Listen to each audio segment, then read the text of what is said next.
Salut, c'est Enzo. Dans cette vidéo, on va voir comment créer votre boutique en ligne de A à Z avec WordPress et WooCommerce. C'est une vidéo qui va être assez longue, donc vous trouverez le sommaire en description. Comme ça, vous pourrez directement accéder au chapitre qui vous intéresse. Et juste avant de commencer, si vous souhaitez développer vos compétences sur WordPress et WooCommerce, je vous invite à vous abonner à cette chaîne, comme ça vous ne louperez aucun tuto. Donc c'est parti, on se retrouve sur mon ordinateur et la première étape, ça va être de trouver un hébergeur. Ça va vous permettre d'avoir votre nom de domaine et surtout d'avoir votre site qui est accessible en ligne. Il existe plusieurs hébergeurs, on a par exemple Yonos, O2Switch, OVH, mais moi dans cette vidéo, je vous recommande Yonos et il y a deux raisons à ça. La première, c'est que c'est un des hébergeurs les moins chers. Vous voyez que pour 1,20 € par mois, vous allez pouvoir obtenir votre hébergement. Et malgré le tarif très bas, il y a quand même un support client en français qui est réactif. Moi, à chaque fois que j'ai eu des problèmes, je les ai appelés et à chaque fois, ils m'ont très vite répondu et résolu mon problème. Donc c'est pour ça que je recommande cet hébergeur. Il n'est pas cher, le support client est réactif et les performances de l'hébergement sont correctes. Donc quand on débute, c'est idéal. Pour installer notre site, c'est très simple. On a juste à cliquer sur le bouton « J'en profite » et on va découvrir les différents packs. On va ici, on fait « Voir les packs » et vous voyez qu'on a différentes offres. On a l'offre essentielle qui est à 2,40 € TTC puis à 4,80 € et l'offre plus à 1,20 € par mois pendant un an. Puis ensuite, ça passe à 9,60 €. Donc sur le long terme, elle revient un peu plus cher. Mais ce qui est intéressant, c'est qu'on a 5 boîtes mail. Donc si vous avez besoin de plusieurs boîtes mail, que vous avez plusieurs personnes dans votre équipe, ça peut être intéressant. Et si vous voulez vraiment payer pas cher, ce que vous pouvez faire, c'est prendre cette offre pour bénéficier du tarif à 1,20 € pendant un an. Et au bout d'un an, changer le contrat et passer sur l'offre essentielle pour avoir 2,40 € ou 4,80 € TTC. Je vais prendre l'offre essentielle dans mon cas, je clique sur continuer. Et ici, on va devoir choisir notre nom de domaine, c'est-à-dire le nom de notre site web. C'est l'URL de notre site qui s'affiche ici sur le navigateur. Là, essayez de prendre quelque chose d'assez court, 1 ou 2 mots dans l'idéal, et évitez les tirets. Moi, je vais prendre par exemple shopeasywordpress.fr et je clique sur rechercher. Vous voyez que mon nom de domaine est disponible, je vais pouvoir l'ajouter et ensuite cliquer sur continuer. Ensuite là, on nous propose des offres complémentaires, je ne vais pas les prendre, je clique juste sur continuer et on arrive sur une page pour confirmer notre commande. Donc on va pouvoir rentrer nos informations en créant un compte et ensuite faire le paiement. Ça, je vous laisserai le faire, c'est pas compliqué et on se retrouve juste après. Une fois que vous avez validé votre paiement, normalement vous allez vous retrouver sur une page similaire à celle-ci et on va vous proposer qu'est-ce que vous souhaitez faire avec votre nouveau nom de domaine que vous venez d'acheter. Si vous ne vous retrouvez pas sur cette page, c'est très simple, vous vous connectez à votre compte client, vous allez dans le menu domaine et ensuite vous cliquez sur le bouton utiliser le domaine. Nous, ce qu'on va faire, c'est créer un site web, on clique dessus et ensuite on a les éditeurs de sites web simples, mais nous on va aller dans solutions professionnelles pour sélectionner WordPress. On clique sur suivant. Là, j'ai différents contrats moi qui s'affichent, mais vous normalement vous n'en aurez qu'un seul. Je sélectionne le contrat Easy WordPress et là je vais pouvoir donner un titre à mon site web. Ça, c'est un titre que vous pouvez changer ensuite dans les paramètres de WordPress et surtout c'est pas un titre qui sera public, c'est vraiment pour vous. Ça n'a rien à voir avec l'URL du site, donc vous pouvez mettre ce que vous voulez. Moi, je vais juste marquer boutique de test et je vais créer mon site web. Ici, on va devoir définir les informations de connexion à WordPress. Je vous conseille de mettre quelque chose de sécurisé avec des majuscules et des chiffres. Pareil pour le mot de passe, vous voyez qu'on nous oblige à mettre quelque chose de sécurisé. Je coche cette case et je clique sur suivant. Ensuite, moi, je vais choisir l'option WordPress basique. Là, je vais sélectionner mon nom de domaine et je vais affecter le domaine. Et voilà, Yonos est en train d'installer WordPress sur notre hébergement et d'ici quelques minutes, on pourra y accéder. Et voilà, notre site web est installé. Maintenant, je vais pouvoir descendre un petit peu et cliquer sur modifier le site web. J'arrive ici, je vais me connecter à mon compte WordPress. Je coche cette case et je clique sur se connecter. Ici, on a un petit assistant de Yonos. Moi, je vais le passer puisqu'il n'est pas très utile. Et voilà, on arrive sur le tableau de bord de WordPress. Notre site est bien installé sur un hébergement et il est maintenant accessible en ligne. Maintenant, la première étape, ça va être d'installer un thème pour pouvoir personnaliser l'apparence de notre site. Par défaut, si je vais voir mon site, vous voyez que j'ai le thème WordPress qui est activé et c'est une apparence très basique. Nous, on va installer un thème gratuit qui offre de nombreuses possibilités de personnalisation côté e-commerce. Pour cela, je vais dans l'onglet thème juste ici. On peut également retrouver cet onglet dans apparence thème et je vais cliquer sur ajouter. Ici, on a une bibliothèque de thèmes gratuits. On a les thèmes les plus populaires qui sont mis en avant, par exemple Astra, Hello Elementor. Là, ce sont les thèmes officiels de WordPress qui sont des thèmes très simples avec peu de fonctionnalités. Donc, je vous déconseille de les installer. Et ici, on a le thème qu'on va installer, c'est Océan WP. Si vous ne le trouvez pas dans cet onglet, c'est très simple. Ici, vous pouvez rechercher des thèmes et taper directement Océan WP. Une fois que c'est fait, on va cliquer sur installer, puis activer. Alors pourquoi je vous recommande ce thème? Tout simplement parce qu'il a de nombreuses options et selon moi, c'est le thème gratuit le plus complet, notamment côté e-commerce. Vous allez voir qu'on a pas mal d'options. Et aussi par défaut, eh bien, il va vous faire une belle mise en forme pour la page panier, la page validation de commande, la mise en forme des pages produits. Et donc moi, je le considère comme le meilleur thème WordPress gratuit. Je l'utilise pour tous mes sites et c'est pour ça que je vous le recommande. Une fois qu'il est activé, vous voyez que maintenant, si on va sur notre site, l'apparence a déjà été modifiée. On verra un peu plus tard dans la vidéo toutes les options du thème et comment le personnaliser pour modifier l'apparence de votre boutique en ligne. Alors là, on a la version de WordPress de base, mais on ne peut pas faire de e-commerce puisque pour cela, il va falloir installer une extension. Je vais dans le tableau de bord, je vais dans extensions ajouter et les extensions, eh bien, ce sont des petites applications qui vont rajouter des fonctionnalités à WordPress. Là, comme pour le thème, on peut aller dans l'onglet populaire et voir les extensions les plus populaires. Je vous laisserai regarder et installer ce qui vous intéresse. À chaque fois, vous avez une petite description qui vous donne les fonctionnalités que ça va ajouter à votre site. Et on tombe très rapidement sur WooCommerce. WooCommerce, eh bien, c'est une solution pour transformer votre site WordPress en une boutique en ligne. Et c'est la solution la plus populaire. Il existe d'autres plugins qui permettent de créer une boutique en ligne sur WordPress. Mais la plupart du temps, on utilise WooCommerce et c'est ce que je vous recommande d'utiliser également. C'est tout simplement le plugin le plus complet. On va donc cliquer sur installer et pendant que l'extension s'installe, je vous invite à télécharger les 17 ressources WordPress indispensables. C'est le premier lien en description et c'est une liste d'outils et de thèmes gratuits qui vont vous aider à bien débuter sur WordPress. C'est vraiment les plugins indispensables que je vous recommande d'installer avec à chaque fois une explication à quoi ils servent et un lien vers une vidéo YouTube où je le présente en détail. Donc si ça vous intéresse, vous avez le lien en description et vous pouvez le télécharger gratuitement. Maintenant que WooCommerce est installé, on va l'activer et on arrive sur l'assistant de configuration. Ici, on va devoir entrer quelques informations. On va mettre notre adresse. Moi, je vais mettre une adresse fictive. On va décocher cette case et on va cliquer sur continuer. Ici, je vais cliquer sur non merci. Ensuite, on peut cocher notre secteur d'activité. Là, c'est juste pour les statistiques de WooCommerce. Ça va rien changer aux options que vous aurez pour votre boutique en ligne. Donc, vous pouvez mettre ce que vous voulez. Est-ce que vous souhaitez vendre des produits physiques, des produits téléchargeables? On peut cocher les deux. Et ensuite, vous avez des options supplémentaires qui sont payantes, par exemple des produits par abonnement ou créer un site de réservation, par exemple pour un hôtel ou un restaurant. Nous, on va rester sur produits physiques et on va cliquer sur continuer. Et bien sûr, les options sur les produits, vous pouvez les modifier par la suite et revenir dessus. Ensuite, pareil, ici, c'est pour des statistiques, donc ça n'a pas vraiment d'importance ce que vous allez mettre. On clique sur continuer. Je vais décocher les fonctionnalités business. On va poursuivre avec le thème actif, c'est-à-dire Océan WP. Et on a fini les configurations de base de WooCommerce. Je vais fermer ça et je vais fermer également cette notification. Et vous voyez qu'ici, on a plusieurs étapes pour créer notre boutique en ligne. Et donc, on va suivre ces différentes étapes. Juste avant, si on va dans les pages, vous voyez qu'on a des nouvelles pages qui ont été automatiquement générées. On a la page boutique qui va afficher tous nos produits, la page mon compte qui est l'espace pour les clients, la page panier et la page de validation de commande où le client pourra faire son paiement. On a également deux onglets qui ont été ajoutés. WooCommerce, avec ici l'onglet le plus important, c'est là où vous allez retrouver toutes vos commandes. Et dans produits, eh bien c'est là qu'on va pouvoir créer tous nos produits. On va commencer par ça, on va cliquer sur ajouter. Et ici, on va devoir donner un titre à notre produit. Donc là, par exemple, moi, imaginons que j'ai une boutique en ligne qui vend des vêtements. Eh bien, je vais marquer t-shirt homme. Ici, on a ce qu'on appelle la description longue. C'est la description qui va apparaître en dessous de l'image du produit. Je vais taper ici juste description longue pour que par la suite, on puisse l'identifier et que vous voyez à quelle zone ça correspond sur la page produit. Pour l'instant, je vais faire défiler. On ne va pas prendre en compte le volet de droite. On va juste voir les informations qui sont au milieu. Ici, on arrive dans données produits.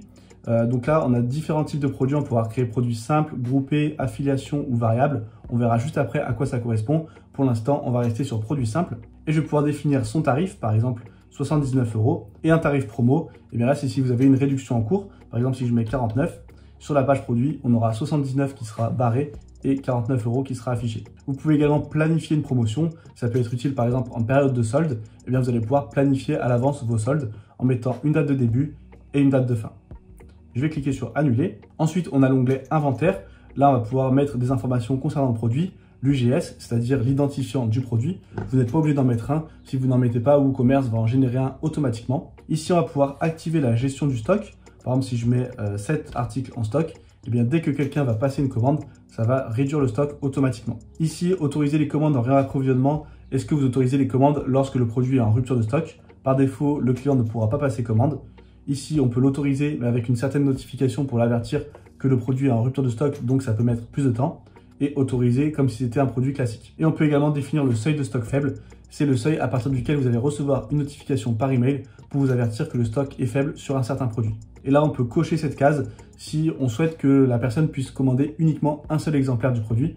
Ça peut être utile dans le cas, par exemple, d'une édition limitée ou d'une édition collector d'un produit. Eh bien, vous allez créer de la rareté en limitant le nombre de commandes possibles. Ensuite, on a l'onglet expédition, c'est tout ce qui concerne la livraison.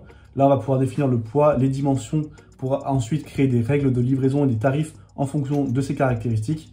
Et les classes d'expédition, on verra ça un peu plus tard. Ensuite, on a ce qu'on appelle les produits liés. Alors, on a produits suggérés, ce sont des produits qui vont apparaître sur la page produit juste en dessous et qui seront recommandés.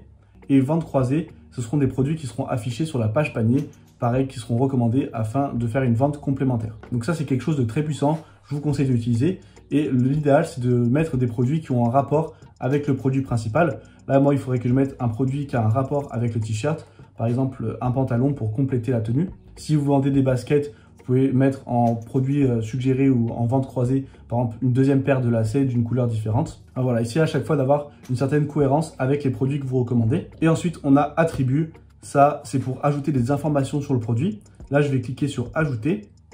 Et là, par exemple, je peux ajouter une information sur la composition du produit. Donc, je marque composition. Là, je vais pouvoir marquer ce que je veux. Par exemple, 93% de coton et 4% d'élastane. Je vais cliquer sur enregistrer les attributs. Ensuite, dans avancer, on a la note de commande. Ça va apparaître côté client dans l'email de confirmation de commande. Donc, si vous voulez indiquer une étape en plus, une certaine instruction, vous pouvez le mettre ici.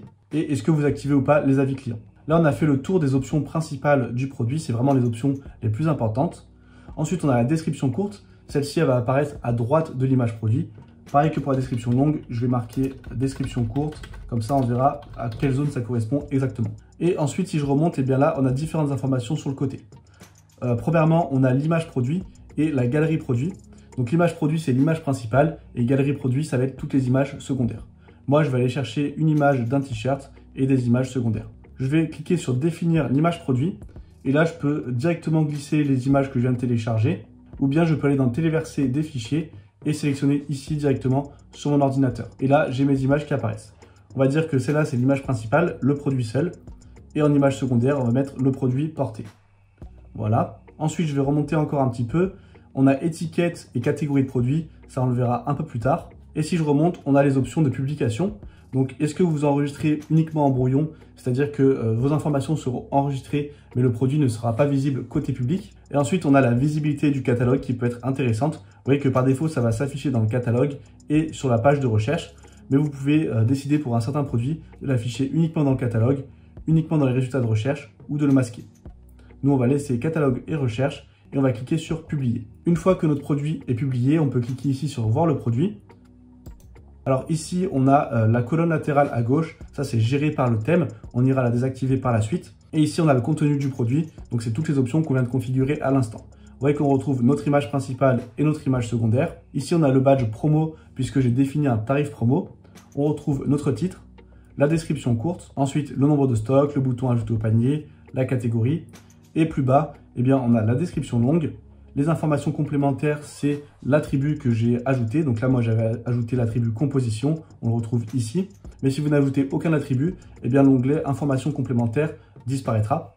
Et ici, on a l'onglet avec les avis clients. Vous voyez qu'on peut mettre une notation par étoile et laisser un avis très facilement. Ce que je vous recommande, c'est pour la description courte de mettre une liste à plus des principales caractéristiques et des bénéfices de votre produit. Et ensuite, dans la description longue, eh bien, d'entrer un peu plus dans le détail et de vraiment présenter votre produit en profondeur. Je vais fermer cette fenêtre et maintenant, on va voir le produit variable. Juste avant, dès que vous faites une modification sur votre site, eh bien, vous pouvez directement les prévisualiser en cliquant sur ce bouton.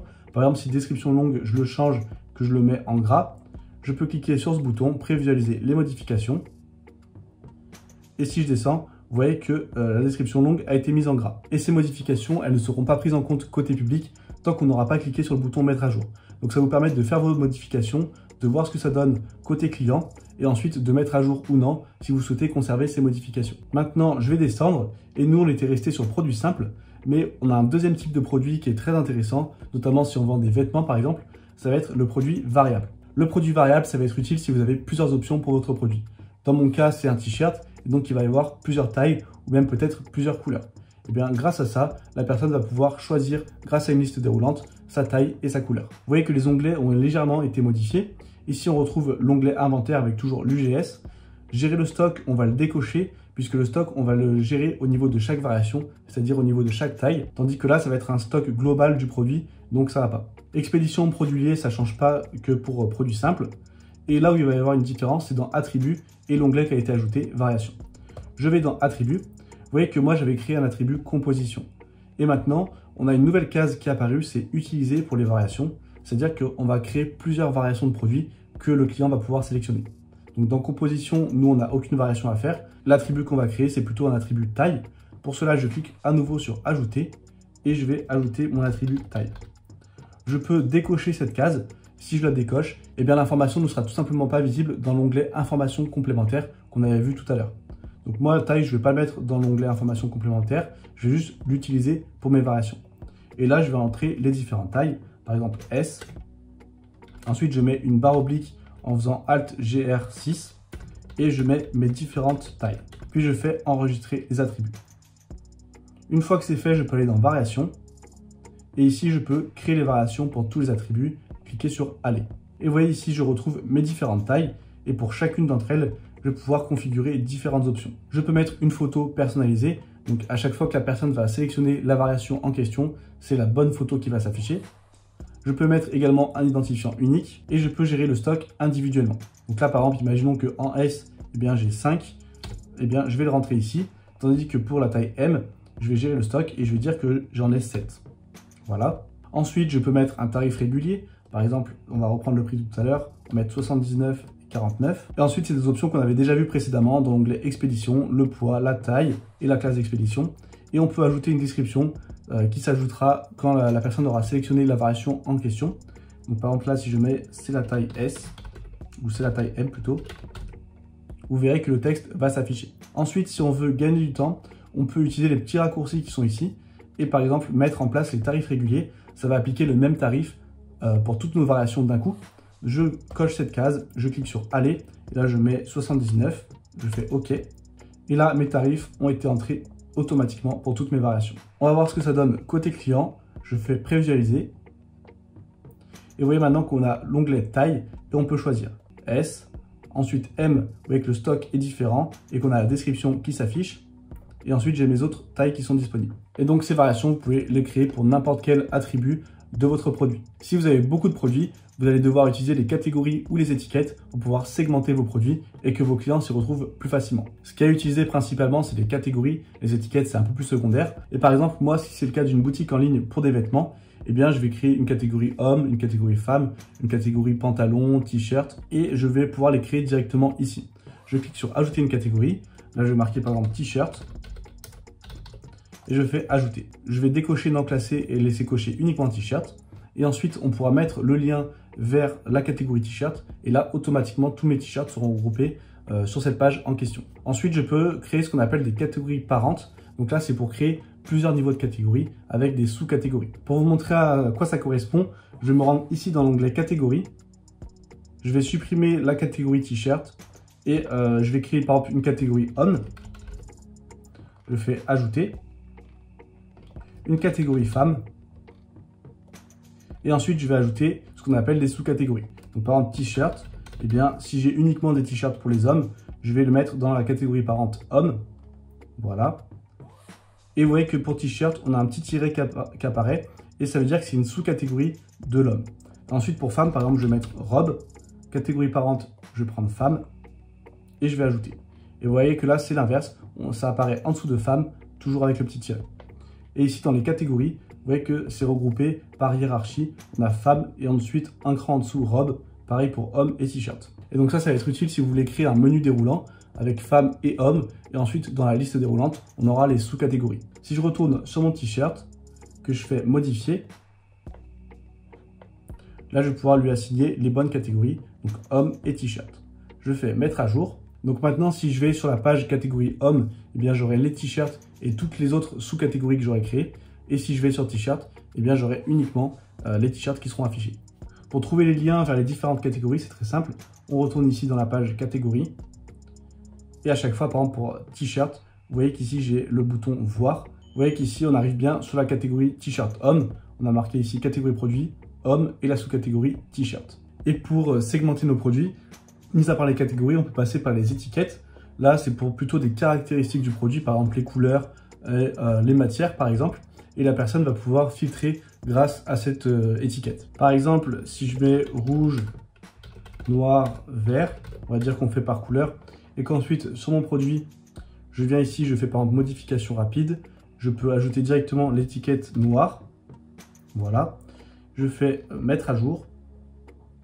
Et si maintenant j'actualise ma page produit, vous voyez que j'ai l'étiquette qui apparaît ici. Et si je clique dessus, on se retrouvera sur une page avec tous les produits qui ont l'étiquette noire. L'étiquette, dans la plupart des cas, c'est pas très utile. Les catégories suffisent amplement pour pouvoir segmenter les produits. Donc voilà, je vous recommande pas forcément l'utilisation des étiquettes. Et maintenant qu'on a créé notre premier produit, la seconde étape, ça va être de mettre en place les moyens de paiement. On va mettre en place le moyen de paiement par carte bancaire et par PayPal. Pour cela, on va installer deux extensions. Ici, je vais taper Stripe.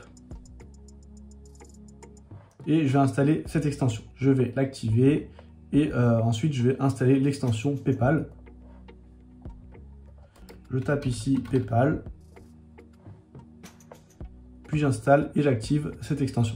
Vous pouvez voir qu'elle est assez mal notée, mais moi je n'ai jamais rencontré de problème avec cette extension et c'est une extension officielle de WooCommerce, donc normalement ça devrait fonctionner pour vous aussi. Une fois qu'on a ces deux extensions activées, on peut aller dans WooCommerce Réglages et ici on a plusieurs onglets. On va aller nous dans Paiement puisque c'est ça qui nous intéresse. Et si on arrive ici, on a les moyens de paiement par défaut de WooCommerce, virement bancaire, paiement par chèque, paiement à la livraison. Ensuite, on a tous les paiements par Stripe qui ont été ajoutés. Nous, on va juste activer celui-ci qui est le paiement par carte bancaire. Les autres, on ne s'y intéressera pas. Et si on descend un peu plus bas, on a PayPal. On va faire dans l'ordre. On va commencer par les moyens de paiement par défaut sur WooCommerce. On va regarder le virement bancaire. Je vais cliquer sur configuration ici juste à droite. On peut cocher cette case déjà pour activer le moyen de paiement. Moi, virement bancaire, je vais le laisser désactiver. Je vais juste vous montrer comment ça fonctionne. Vous allez voir que c'est assez simple si vous voulez l'activer. Ici, on a une description donc, qui va s'afficher sur la page de validation de commande avant que la personne fasse le paiement. Donc là, on lui explique que le paiement se fera directement depuis leur compte bancaire et qu'il va falloir le faire à un certain RIB. Le RIB, vous l'affichez ici, vous mettez le nom de votre banque, numéro de banque, IBAN, et ça va apparaître ces informations sur la page de validation de commande, une fois que la personne aura cliqué sur le bouton commander. Et vous pouvez également afficher des instructions qui apparaîtront également sur la page de validation de commande. On ne va pas y passer plus de temps puisque virement bancaire, ça m'étonnerait que vous l'activiez sur votre site. On va retourner au paiement. Ensuite, on a paiement par chèque. On va aller dans configuration. Et là, c'est pareil. On a la description qui apparaît sur la page de validation de commande et les instructions qui apparaissent après l'achat sur la page de confirmation de commande. Je retourne dans les paiements.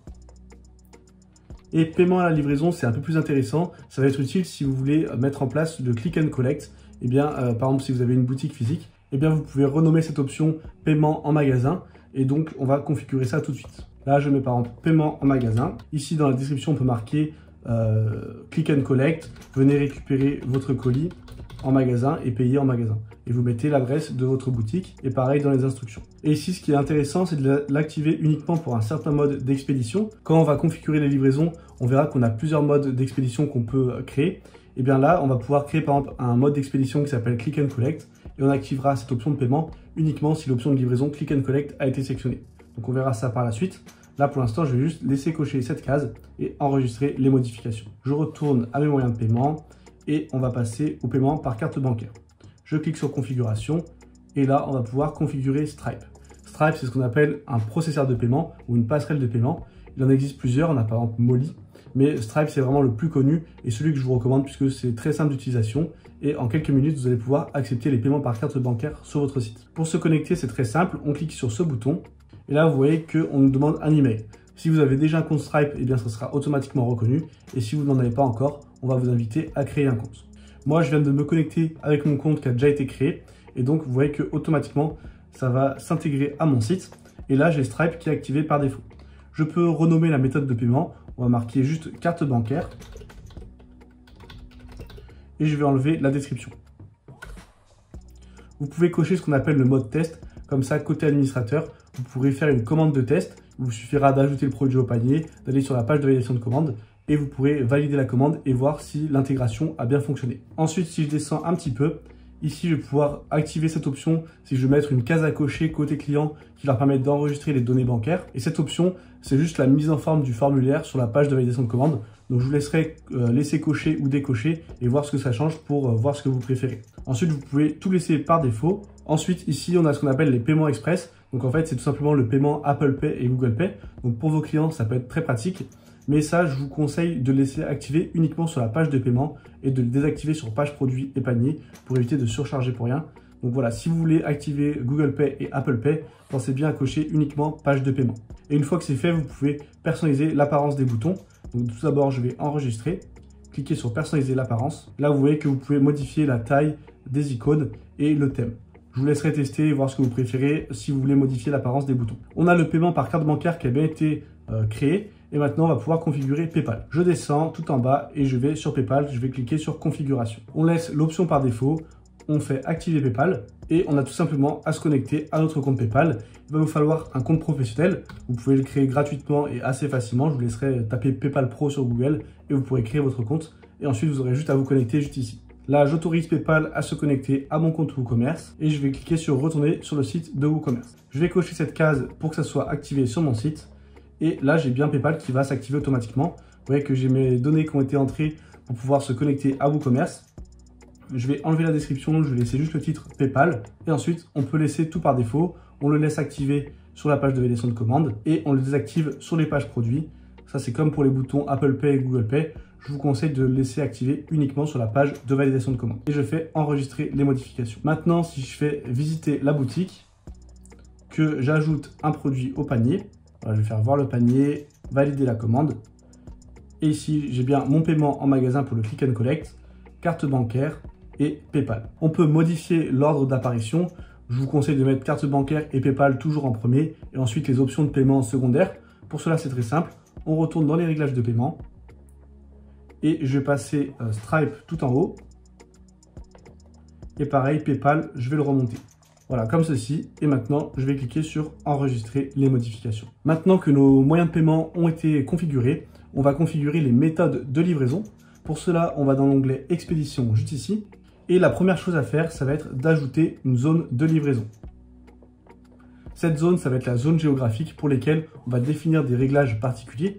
Par exemple, si vous voulez mettre des tarifs différents en fonction que ce soit en France, en Europe ou dans le reste du monde, eh bien, on va créer une zone France. On va créer une zone Europe et une zone reste du monde. Pour cela, ici, je tape France. Ensuite, ici, je sélectionne France comme pays. Voilà. Et je vais pouvoir définir mes méthodes de livraison. Je clique sur ce bouton et là, on a trois options.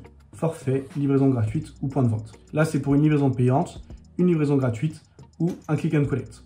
Je vais faire forfait en premier. J'ajoute la méthode de livraison et je fais modifier. On va changer le titre. On va mettre quelque chose d'un peu plus professionnel. Par exemple, Colissimo. Et le coût, on va le mettre par exemple à 9,90 €. Je fais enregistrer les modifications et je vais ajouter une seconde méthode de livraison, la livraison gratuite par exemple. Vous allez voir qu'on a plusieurs options. Je clique sur modifier et là, soit je peux l'activer par défaut, c'est-à-dire que la livraison sera toujours gratuite, mais je peux mettre un code promo qui permet l'expédition gratuite, un montant minimum de commande et là, un montant ou un code promo, un montant et un code promo. On va mettre un montant minimum, on va mettre que c'est par exemple à partir de 50 €. Et on clique sur enregistrer les modifications. Et ensuite, je vais ajouter le click and collect, donc point de vente, ajouter une méthode de livraison. Et là, je vais la renommer click and collect. J'enregistre et je vais retourner dans mes zones d'expédition. Ici, vous voyez que j'ai ma première zone qui a bien été créée. Maintenant, on va créer la zone Europe. Je la nomme Europe, voilà. Et je peux soit sélectionner les pays un à un, soit taper directement Europe et avoir le continent. Et là, je vais mettre des méthodes de livraison un peu différentes. Je vais ajouter par exemple forfait, Colissimo. Sauf que là, je vais passer le tarif à 14,90 € vu que c'est en Europe. Voilà, j'enregistre les modifications et je retourne dans mes zones d'expédition. Et si je veux configurer des options pour tous les autres pays, eh bien, au lieu de créer une nouvelle zone et de devoir cocher tous les autres pays ou tous les autres continents, je peux tout simplement configurer cette zone qui va prendre en compte tous les pays qui n'ont pas été configurés juste ici. Donc là, ça va prendre tout simplement en compte le reste du monde. Je fais gérer les modes d'expédition. Et là, pareil, je vais ajouter un forfait que je vais mettre par exemple à 19,90 €. Jusqu'à maintenant, on s'est intéressé aux zones d'expédition, mais vous pouvez voir ici qu'on a les options de livraison. On va aller dedans. Et là, on peut activer un calculateur de frais d'expédition sur la page panier. C'est-à-dire qu'en fonction de l'adresse qui est renseignée, on va estimer les frais de livraison. Moi, je vous conseille de le décocher, c'est pas très utile. Et vous pouvez masquer les frais d'expédition jusqu'à ce qu'une adresse soit renseignée. Ici, par défaut, l'adresse de facturation du client sera prise en compte pour l'expédition. Et la dernière chose qu'on va faire, c'est retourner dans nos moyens de paiement. Et ici, dans paiement en magasin, voilà, paiement à la livraison, on va définir l'option d'expédition. Donc là, je sélectionne point de vente en France, click and collect, et ça va s'afficher uniquement pour cette méthode d'expédition. J'enregistre les modifications. Et maintenant, si j'actualise ma page de validation de commande, j'ai bien ici ma livraison qui apparaît à 19,90 puisque je suis aux États-Unis. Mais si je me mets en France, on passe bien à 9,90. On a également la livraison gratuite qui apparaît et le click and collect. Et si je coche click and collect, on a l'option paiement en magasin qui apparaît. Mais si je me mets par exemple sur livraison gratuite, eh bien, on a l'option qui disparaît. Et tout en haut, on peut voir le bouton Express qui a été généré par Stripe. Donc là, si vous voulez le désactiver, il suffit de désactiver les paiements Express de Stripe. Et sur mobile, au lieu que ce soit acheté maintenant, ça sera soit Google Pay, soit Apple Pay qui s'affichera. On a donc maintenant configuré les moyens de paiement et les moyens de livraison. On va voir quelque chose qui est un peu moins important et qui est un peu moins utilisé, c'est la gestion de la TVA. Pour cela, on va aller dans Général. On va descendre un petit peu. Et on va cocher cette case, activer le calcul et le coût de la taxe. Si par défaut, vous avez tous vos prix qui sont en TTC et que vous ne voulez pas vous embêter, ne cochez pas cette case, mettez vos prix en TTC et voilà. Mais si vous voulez détailler entre hors taxe, TTC, puisque par exemple vous faites du B2B, c'est-à-dire que vous vendez à d'autres entreprises, eh bien cochez cette case, comme ça on va pouvoir configurer les différents taux de TVA. On va ici enregistrer les modifications, puis aller dans l'onglet TVA. Ici, est-ce que vous saisissez sur la boutique les tarifs hors taxe ou TTC? Donc si vous avez plusieurs taux de TVA qui s'appliquent, eh bien saisissez les tarifs hors taxe. Comme ça, les différents taux seront ensuite appliqués automatiquement. Ensuite, c'est très simple. On va aller par exemple dans taux standard. Et ici, vous allez pouvoir définir vos taux de TVA. Si vous êtes en France, eh bien, on va insérer une ligne France. Code État, code postal, ville, c'est optionnel. Et on va mettre un pourcentage de TVA à 20%. On fait enregistrer les modifications. Maintenant, si je retourne sur ma page de validation de commande, vous voyez qu'on a le produit de base qui est à 79 €. Ensuite, la livraison gratuite. Et on a un onglet TVA qui a été ajouté et on passe à 94,80. Donc voilà, si vous voulez gérer la TVA sur votre boutique, eh bien vous avez juste à cocher la case et ensuite à définir les différents taux qui seront automatiquement appliqués. On va maintenant voir comment créer des codes promo pour pouvoir faire des réductions. Eh bien pour cela, c'est très simple. Vous voyez qu'ici on a un onglet marketing. On va pouvoir aller dans code promo et on va pouvoir très facilement créer un code promotionnel. Ici, vous allez pouvoir donner un nom. Je vous conseille de mettre quelque chose en un seul mot et avec des chiffres, pourquoi pas pour refléter le montant de la réduction. Par exemple, si c'est une réduction de 50%, eh bien vous pouvez inclure le chiffre 50. Là, je vais mettre un code très simple. Je vais marquer par exemple promo 15 et ce sera un code qui donnera 15% de réduction. Ici, on peut choisir le type de remise. Remise panier fixe, ça sera un montant fixe. Par exemple, si vous mettez ici 15, ça sera 15 €. Ensuite, on a la remise en pourcentage. Donc là, ça sera 15%. Et on a la remise produit fixe qui est légèrement différente de panier fixe.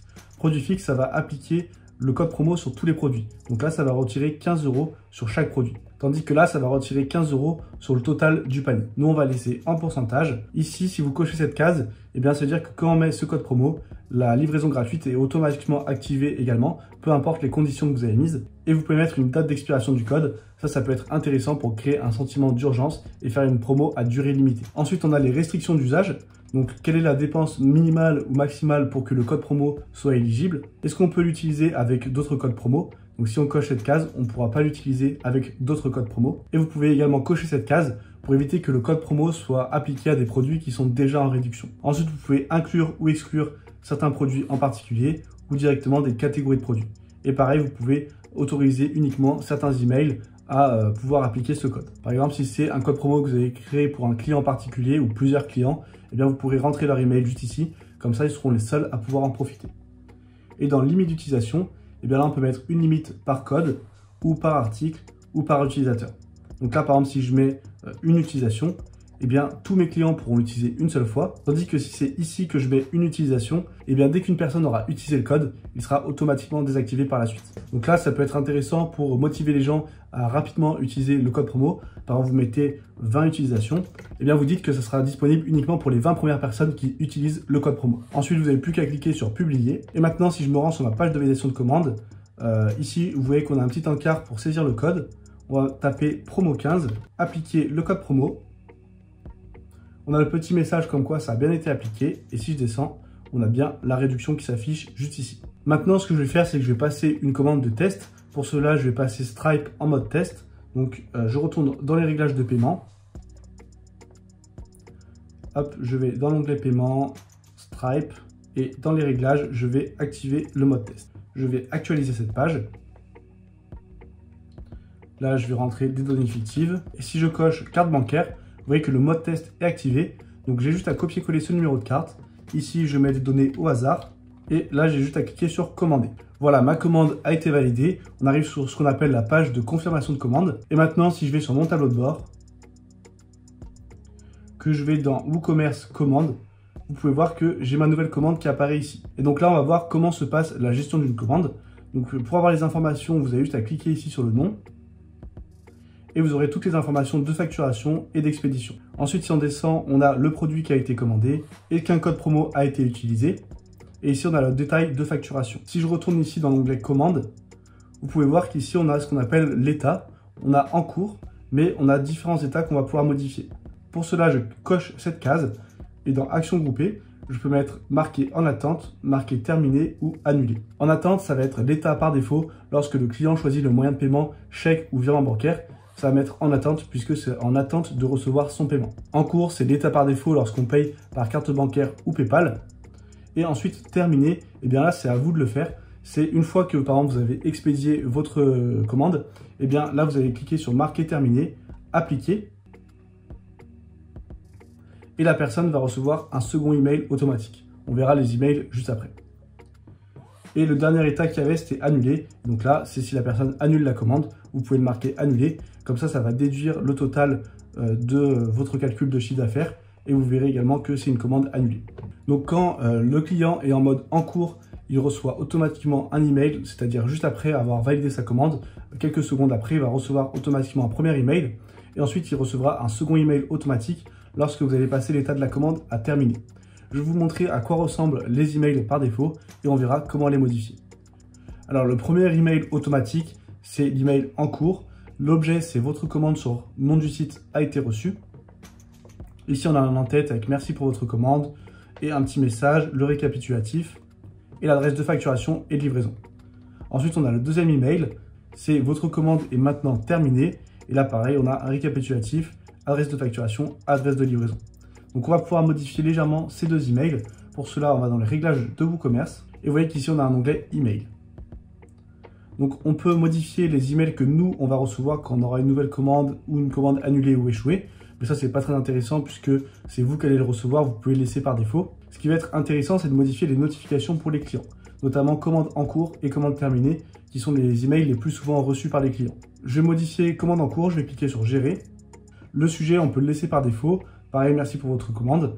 Mais dans contenu additionnel, au lieu de mettre merci d'utiliser notre boutique, on va plutôt mettre un message qui aura une utilité.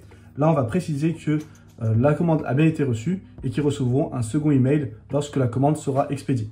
Donc vous mettez un message, par exemple, votre commande va être traitée dans les meilleurs délais. Vous recevrez un email dès qu'elle sera expédiée. On va enregistrer les modifications et on va modifier l'email commande terminée. Je clique sur gérer. Là, je vais changer le sujet, marquer votre commande a été expédiée. Là, je vais marquer pareil dans la tête de l'email. Et dans le contenu additionnel, vous pouvez marquer par exemple les délais de livraison. Votre commande devrait arriver d'ici 3-4 jours. Et je vais cliquer sur enregistrer. Ensuite, dans les réglages globaux, si je descends, on peut modifier la couleur de base. Vous voyez que de base, on a une couleur violette qui est la couleur de WooCommerce. Mais là, je vous conseille de mettre la couleur principale de votre boutique. Ça, le texte de pied de page qui est ici, vous pouvez mettre vos coordonnées, par exemple un numéro de téléphone ou votre adresse email. Mais en tout cas, je vous conseille de retirer ça qui n'a pas d'utilité. Donc, on l'enlève. Et vous pouvez également mettre une URL vers votre logo, vers le logo de votre site. Comme ça, tout en haut de l'email, il y aura le logo qui s'affiche. Et ensuite, vous n'aurez plus qu'à cliquer sur enregistrer les modifications. Maintenant, la dernière étape qu'on va voir, c'est comment personnaliser l'apparence de votre boutique. Pour cela, on va aller dans les options de notre thème. Je vais aller visiter la boutique, puis je vais cliquer en haut sur personnaliser. Et ici, on arrive sur toutes les options de notre thème Océan WP. On ne va pas s'intéresser à toutes les options pour éviter que ce soit trop long. Dans cette vidéo, on va uniquement s'intéresser à l'aspect e-commerce. Mais je vous invite à explorer les options et voir tout ce qui est possible de faire avec Océan WP. Et j'ai également fait une vidéo complète dédiée à ce sujet sur ma chaîne YouTube. Je vais descendre et vous voyez qu'ici, on a une section WooCommerce. Et là, on a différentes options qui vont s'appliquer pour notre boutique en ligne. Et on va aller dans la section Archives. Archives, c'est toutes les pages qui listent des produits. Donc là, par exemple, sur la page de la boutique, c'est une page archive. Mais la page également catégorie T-shirts ou homme, ce sera une page archive, ou les pages d'étiquette, ce sont également considérées comme des pages d'archives.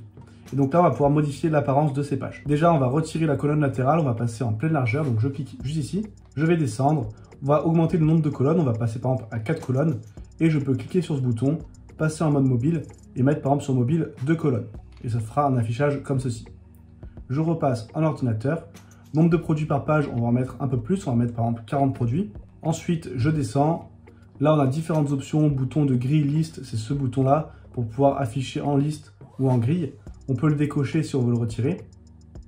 Voilà, il n'y a rien qui change puisque des fois on a des petits bugs d'affichage, mais dès qu'on va cliquer sur publier et qu'on va aller sur le site, les boutons auront bien disparu. On peut également enlever le tri de la boutique. Donc vous voyez qu'on a cette liste déroulante par popularité, notes, du plus récent au plus ancien. Ça, moi je vous conseille de le laisser, ça peut être pertinent pour l'utilisateur si vous avez beaucoup de produits. Et nombre de résultats de la boutique, c'est cette section qu'on peut également désactiver. On va descendre et là on a les différentes informations qui vont s'afficher au niveau du produit. Vous voyez qu'on a l'image, ensuite la catégorie, le titre, le prix, la notation par étoile et le bouton ajouter au panier. On peut changer l'ordre d'affichage. Par exemple, si je veux afficher le titre au-dessus de la catégorie, et bien juste à glisser comme ceci. Et vous voyez que ça s'inverse. Et on peut également désactiver certaines options. Par exemple, catégorie, je vais le décocher. Et pareil pour le bouton ajouter au panier. Je laisse juste le titre et le prix. Et comme ça, ça fait un affichage un peu plus épuré. Ensuite, on a ce qu'on appelle la vue rapide. Vous voyez que quand je survole, je peux cliquer ici pour avoir un petit aperçu rapide du produit. Ça, vous pouvez choisir de désactiver en décochant cette case. Et voilà pour ce qui est des options de la page archive. On va faire retour. Et maintenant, on va aller dans produit unique. On va cliquer ici sur le lien. Et comme ça, je vais pouvoir mettre en forme ma page produit. Là, pareil, je vais retirer la colonne latérale. Comme tout à l'heure, je peux réorganiser les éléments qui vont s'afficher juste ici. Donc moi, je vais enlever méta du produit, UGS, catégorie, étiquette, ça n'a pas trop d'utilité. Et je vais laisser juste ces éléments. Ensuite, la navigation de produit, là, on ne le voit pas parce que j'ai un seul produit. Mais quand vous en avez plusieurs, et bien ici, vous aurez une petite flèche pour naviguer entre les différents produits. Moi, je vous conseille de désactiver. Et le bouton ajouter au panier, on peut le mettre en grand ou en très grand. Moi, je vous conseille de le laisser en normal ou grand. Évitez le très grand, c'est un peu trop abusé. Ensuite, si je descends, on a la section onglets. Ça concerne ces onglets-ci. On peut changer par exemple la disposition, mettre en vertical ou en section. Ça va directement s'afficher comme ceci. Moi, je vous conseille de le laisser en horizontal ou vertical. La meilleure vente et éléments similaires, c'est les produits qui vont s'afficher juste en dessous. Donc là, moi, encore une fois, j'ai qu'un seul produit, donc on n'a aucun produit qui s'affiche. Mais sinon, vous aurez une ligne produit similaire qui est générée automatiquement par WooCommerce et une ligne meilleure vente. Là, c'est les produits que vous allez mettre, vous, dans les produits liés, dans les réglages du produit. Donc ici, on va mettre 4 et 4 colonnes pour que ce soit comme dans les pages d'archives. Et la barre flottante, elle n'apparaît pas ici parce que j'ai pas assez de contenu. Mais si je défile beaucoup, en fait, on aura une petite barre en haut qui va apparaître avec le nom du produit, le prix et un bouton ajouter au panier. Donc ça permet d'avoir toujours le bouton ajouter au panier qui est visible. Je vous conseille de laisser afficher la barre flottante donc. Et vous avez différentes options pour la mettre en forme. Donc là, voilà les options au niveau du produit. Maintenant, on va aller voir le panier et la page de validation de commande ensuite. Alors dans le panier, les options sont un peu plus limitées. On va cocher panier sans distraction, vous allez voir ce que ça fait. Ça enlève toute la partie en tête et le pied de page et ça laisse juste les informations principales. Moi, je vous déconseille de le cocher sur la page panier puisque parfois, on peut voir notre panier et ensuite avoir envie de naviguer sur la boutique. Donc, je vous conseille de décocher cette case. Mais là où ça va être intéressant, c'est sur la page de validation de commande. Je vais vous montrer ça. On va cliquer sur valider la commande. Et là, on va aller dans payer. Et ici, je vous conseille de cocher paiement sans distraction. Et là, ça va être pertinent puisque quand on est sur la page de validation de commande, normalement, on a tous nos produits. On veut juste payer. Et donc, on enlève toutes les distractions. Comme ça, la personne se concentre vraiment sur le formulaire de validation de commande. Ensuite, ici, vous voyez qu'on a page conditions générales de vente. Si on choisit une page, bon, moi, j'en ai pas créé encore, mais on va mettre par exemple celle-ci. Une fois que j'ai défini ma page, ici, ça me rajoute une petite case à cocher. J'ai lu et j'accepte les conditions générales avec un lien vers les conditions générales. Donc ça, c'est obligatoire. Et la dernière option qui peut être intéressante, c'est de masquer le nom entreprise. Donc là, vous mettez masqué et ça enlève un champ qui est plutôt inutile dans la plupart des cas. Ensuite, vous voyez que sur la page de panier et validation de commande, on n'avait pas l'option pour mettre en pleine largeur. Donc si vous voulez mettre en pleine largeur et enlever la colonne latérale, c'est ce que je vous recommande de faire. Il suffit de faire retour, d'aller dans options générales, réglages généraux, et là on va passer en pleine largeur. Et là ça va mettre automatiquement le panier, la page de validation de commande et toutes les autres pages de votre site en pleine largeur, comme ça vous n'aurez plus de colonne latérale. On va cliquer sur publier et on a maintenant fini avec la création de notre boutique en ligne. Dans cette vidéo, je vous ai montré rapidement comment créer votre boutique en ligne et vous avez donc les bonnes bases pour commencer. Mais si vous voulez aller plus loin, je vous conseille de suivre le programme WooCommerce Elite. Et là, vous allez vraiment maîtriser WooCommerce en profondeur, chaque détail. Je vous montre un peu le programme. Vous voyez qu'on a différents modules et on va avoir des options un peu plus avancées pour mettre en place le numéro de suivi, connecter Colissimo, Chronopost ou Mondial Relais à votre boutique en ligne. Comment personnaliser vos emails WooCommerce, mais à 100%, c'est-à-dire comment personnaliser le design, mais aussi le texte. On verra tout ce qui est conditions générales de vente, gestion des factures, le fonctionnement de l'espace Mon Compte. On voit aussi plus de détails dans la création de votre boutique et pour créer les produits et pour plein d'autres options qui sont intéressantes. Et ensuite, on voit des options un peu plus avancées, par exemple un système de wishlist, carte cadeau, ou encore pour personnaliser plus en profondeur la page de validation de commande. Donc là, c'est vraiment pour avoir toutes les bases sur WooCommerce et créer votre boutique en ligne de A à Z. Et si vous voulez aller encore plus loin, eh bien, j'ai créé un pack qui regroupe cette formation, plus la formation WooCommerce Marketing. Et donc là, on va voir comment appliquer des leviers marketing sur votre boutique en ligne. Et là, le but, ça va vraiment être d'augmenter votre chiffre d'affaires en appliquant différents leviers marketing. Donc, je vous laisserai lire le programme détaillé également si ça vous intéresse. Vous avez le lien en description et vous retrouverez la présentation complète de ces deux formations. Et on arrive maintenant à la fin de cette vidéo. Si elle vous a aidé à créer votre boutique en ligne, eh bien, je vous invite à liker et commenter pour améliorer son référencement. Si vous n'êtes pas encore abonné à la chaîne, vous êtes libre de le faire dès maintenant en cliquant juste ici. Et si vous débutez sur WordPress, je vous conseille de télécharger les 17 ressources WordPress indispensables. C'est le bouton juste en dessous. Et vous découvrez une liste de thèmes, de plugins et d'outils pour bien débuter sur WordPress. Et on se retrouve très bientôt pour une nouvelle vidéo.